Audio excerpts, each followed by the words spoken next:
మాజీ మంత్రి కాకాని తొలి రోజు విచారణ ముగిసింది. ప్రభుత్వ భూముల రికార్డు తారుమారు కేసులో కాకాని A14 గా ఉన్నారు. అయితే కాకాని విచారణకు సహకరించలేదంటున్నారు సిఐడి అధికారులు.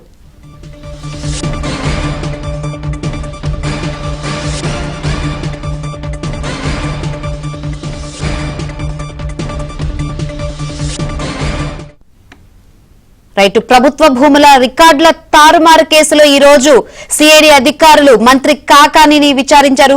మరి ఫస్ట్ రోజు అయితే విచారణ ముగిసింది. ఈ రోజు విచారణ ఏ విధంగా జరిగింది ఏంటో తెలుసుకుందాం. మరిన్ని వివరాలు అందించేందుకు మా ప్రతినిధి మహేష్ సిద్ధంగా ఉన్నారు. మహేష్.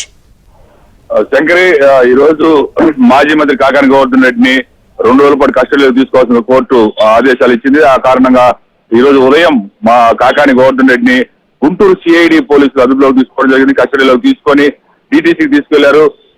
మధ్యాహ్నం నుంచి కూడా ఆయన విచారించడం జరిగింది. దాదాపు 26 ప్రశ్నలు అడిగినప్పటికీ దేనికి కూడా ఆయన సమాధానం చెప్పనట్టుగా తెలుస్తుంది. ఆ ప్రశ్నలన్నింటినీ కూడా సమాధానం చెప్పకుండా దాటవేశారు. నాకు సంబంధం లేదు, నాకు తెలియదు, మర్చిపోయా, మా న్యాయవాదిని అడగండి, ఇలాంటి సమాధానాలతో దాటవేసినట్టు తెలుస్తుంది. గతంలో కూడా క్వాడ్జీ అక్రమాల కేసు, అలాగే భారీ ఎత్తున పేలుళ్లు, అట్రాసిటీ కేసుకు సంబంధించి కూడా ఆయన ఏ ఒక్క క్వశ్చన్ కి కూడా ఆన్సర్ చెప్పలేదు. ప్రతిదీ కూడా ఇలాగే తప్పించుకుంటారని చెప్పి పోలీసు వర్గాల్లో చర్చ జరుగుతుంది. ప్రధానంగా చూస్తే రేపు కూడా ఈ కేసుకు సంబంధించి కాకాని గోవర్ధన్ రెడ్డిని విచారించే అవకాశాలు ఉన్నాయి. 2 రోజుల పాటు విచారించాల్సి ఉంది. ఈ రోజు మొదటి రోజు పూర్తయింది. రేపు 2వ రోజు విచారణ కొనసాగనుంది.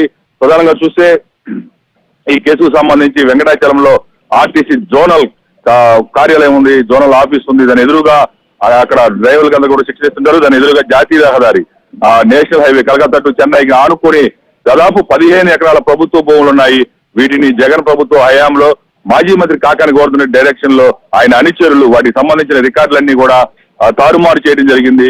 వెంకటాచలం తహసీల్దార్ సంతకాన్ని, డిజిటల్ సంతకాన్ని గుడ్లూరులో డిప్యూటీ తహసీల్దార్ లాగిన్ ద్వారా తారుమారు చేశారు. లాగిన్ తీసుకొని అక్కడ మొత్తం కూడా తారుమారు చేసినట్లుగా ఇప్పటికే పోలీసులు నిర్ధారించారు. దీనిలో A14 నిందితుడిగా కాకాని గోవర్ధన్ రెడ్డి ఉన్నారు. ఈ కేసులో దాదాపు 14వ తారీఖు 7వ తారీఖు వరకు కూడా ఆయనకి రిమాండ్ ఉంది, రిమాండ్ అనుభవించాల్సి ఉంది. ఆ తర్వాత మళ్ళా రిమాండ్ పొడిగిస్తారా లేదా బెయిల్ ఇస్తారా అనేది చూడాల్సి ఉంది. ప్రధానంగా చూస్తే ఈ భూములు చాలా కాస్ట్లీ. ఇప్పటి వరకు కూడా ఇలాంటి అక్రమాలు అయితే ఎవరో చూడలేదని చెప్పి రెవెన్యూ వర్గాల్లో కూడా చర్చ జరుగుతూ ఉంది. ప్రభుత్వ భూములు, అసైన్మెంట్ ల్యాండ్స్, వాటన్నిటికి సంబంధించి కలెక్టరేట్ లో డైక్లాట్ ఉంటుంది.